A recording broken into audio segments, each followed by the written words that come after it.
Iran কি সত্যিই এমন এক পর্যায়ে পৌঁছে গেছে যেখানে আমেরিকা সরাসরি সামরিক অভিযান চালানোর আগেই তেহরান তার আক্রমণ ঠেকানোর প্রস্তুতি নিয়ে রেখেছে?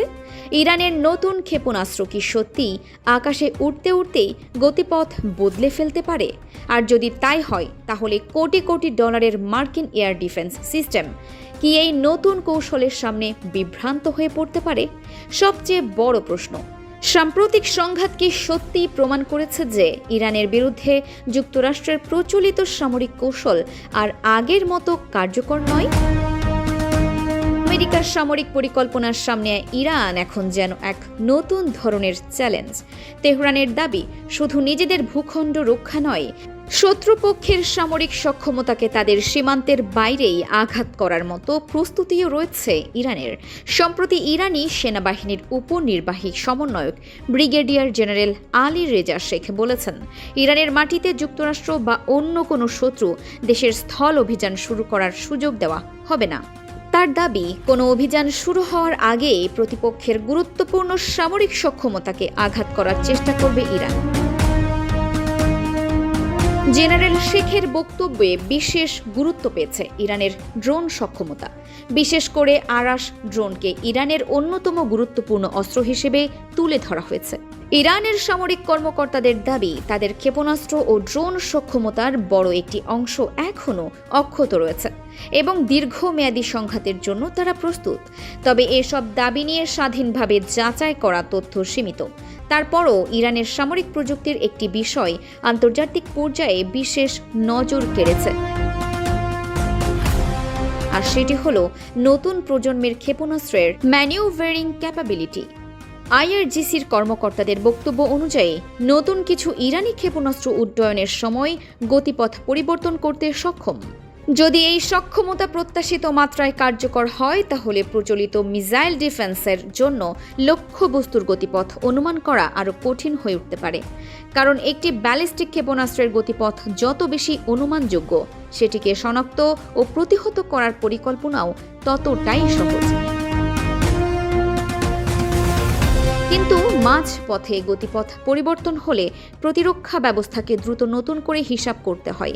আর এখানে আসে আমেরিকার প্যাট্রিয়ট সহ বিভিন্ন স্তরের আকাশ প্রতিরক্ষা ব্যবস্থা। এসব সিস্টেম অত্যন্ত উন্নত হলেও কোনো প্রতিরক্ষা ব্যবস্থাই শতভাগ নিশ্চয়তা দিতে পারে না। বিশেষ করে একসঙ্গে যদি ব্যালিস্টিক মিসাইল, ক্রুজ মিসাইল ও ড্রোন ব্যবহার করা হয়, তাহলে প্রতিরক্ষার ওপর চাপ আরও বাড়ে। ইরানের কৌশল নিয়ে আলোচনার আরেকটি গুরুত্বপূর্ণ দিক হল খরচের হিসাব। একটি তুলনামূলক কম খরচের ড্রোন ধ্বংস করতে যদি অত্যন্ত ব্যয়বহুল ইন্টারসেপ্টর ব্যবহার করতে হয়, তাহলে দীর্ঘমেয়াদী সংঘাতে প্রতিরক্ষাকারী দেশের ওপর অর্থনৈতিক চাপ তৈরি হতে পারে।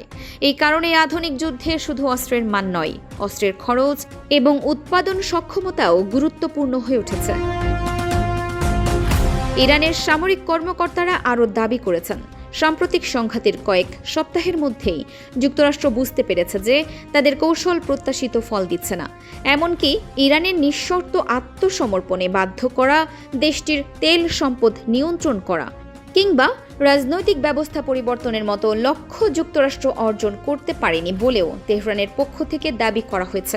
তবে এসব দাবির প্রতিটি অংশ স্বাধীনভাবে যাচাই করা প্রয়োজন, কারণ যুদ্ধের সময় দুই পক্ষই নিজেদের সাফল্য তুলে ধরে এবং প্রতিপক্ষের ক্ষয়ক্ষতি বা ব্যর্থতার ওপর জোর দেয়। তাই ইরান সত্যিই সামরিকভাবে আমেরিকার চেয়ে এগিয়ে গেছে কিনা, শুধু কিছু বক্তব্যের ভিত্তিতে এমন সিদ্ধান্তে পৌঁছানো ঠিক হবে না।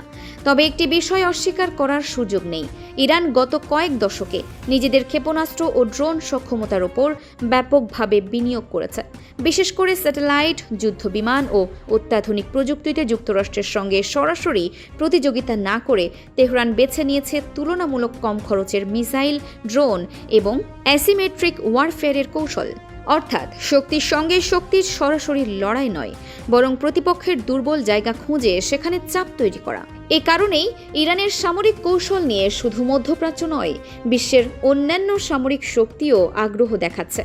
তবে ভবিষ্যতে পরিস্থিতি কোন দিকে যাবে সেটি নির্ভর করবে দুই দেশের সামরিক সক্ষমতা, গোয়েন্দা তথ্য, অস্ত্রের মজুদ এবং রাজনৈতিক সিদ্ধান্তের ওপর। কারণ মধ্যপ্রাচ্যে আরেকটি বড় সংঘাত শুরু হলে এর প্রভাব শুধু ইরান বা যুক্তরাষ্ট্রের মধ্যে সীমাবদ্ধ থাকবে না। জ্বালানি বাজার থেকে শুরু করে বৈশ্বিক বাণিজ্য, আঞ্চলিক নিরাপত্তা এবং আন্তর্জাতিক কূটনীতি সবকিছুর ওপরই এর প্রভাব পড়তে পারে। তাই এখন সবচেয়ে বড় প্রশ্ন হলো, ইরানের এই নতুন ক্ষেপণাস্ত্র ও ড্রোন কৌশল কি সত্যি আমেরিকার সামরিক হিসাব বদলে দিচ্ছে, নাকি এটি যুদ্ধের মাঠে দুই পক্ষের প্রচারণা ও শক্তি প্রদর্শনেরই আরেকটি অধ্যায়? উত্তরটা নির্ভর করবে আগামী দিনের যুদ্ধক্ষেত্র এবং যাচাইযোগ্য তথ্যের ওপর। Farhana Nizam, DUB news.